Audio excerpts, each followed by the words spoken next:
wabarakatuh. Saya Muhammad Syed Arapat dengan NPM 22160. Di sini saya ingin mempresentasikan materi ekonomi Islam sebagai berikut. Yang pertama ada pengertian sistem ekonomi Islam. Sistem ekonomi Islam adalah sistem ekonomi yang dijalankan berdasarkan syariat Islam atau aturan-aturan Allah. Sistem ini bertitik tolak dari Allah, bertujuan akhir pada Allah, dan menggunakan sarana yang tidak lepas dari syariat Islam. Dalam segala kegiatan ekonomi yang dilakukan manusia, harus sesuai dengan ketentuan Allah, baik dalam hal jual beli, simpan, pinjam pun, investasi. Dalam Islam, konsep kepemilikan harta sepenuhnya adalah milik Allah, sementara manusia sebagai khalifah atas harta tersebut. Selain itu juga, Islam sangat melarang manusia melakukan tindakan maisir, gharar, haram, zalim, ihtikar, dan riba. Dan selanjutnya ada tujuan sistem ekonomi Islam. Yang pertama, pemenuhan kebutuhan dasar manusia, yaitu papan, sandang, pangan, kesehatan, dan pendidikan untuk setiap lapisan masyarakat. Dan yang kedua, memastikan kesamaan kesempatan bagi semua orang. Dan yang ketiga, mencegah terjadi pemusatan kekayaan dan meminimalkan ketimpangan dana, distribusi, pendapatan, dan kekayaan di masyarakat. Dan yang keempat, memastikan untuk setiap orang kebebasan untuk mematuhi nilai-nilai moral, memastikan stabilitas dan juga pertumbuhan ekonomi. Selanjutnya ada ciri-ciri ekonomi Islam. Walaupun belum ada negara yang menerapkan sistem ekonomi Islam secara utuh, bahkan di negara Arab yang dimana Islam diturunkan, mereka belum menerapkan seutuhnya.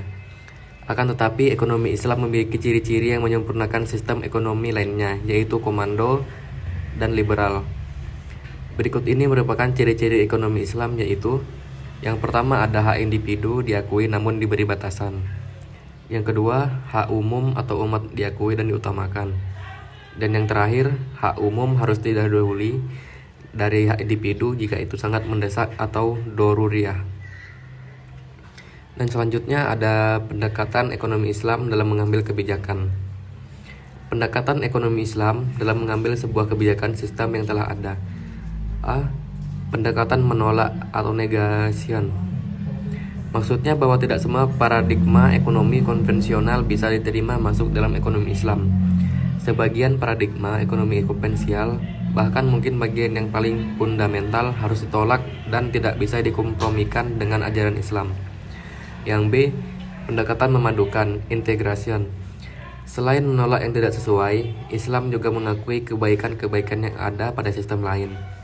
Ekonomi konvensional yang tidak bertentangan dengan ajaran Islam mesti diterima oleh ekonomi Islam, karena integralisme merupakan salah satu unsur dari Islamisasi.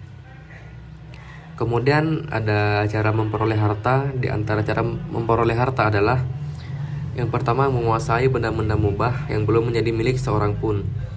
Yang kedua, perjanjian-perjanjian hak milik seperti jual beli, hibah atau pemberian atau dan hadiah, dan wasiat. Yang ketiga, warisan sesuai dengan aturan Islam. Keempat, iqta, pemberian dari pemerintah.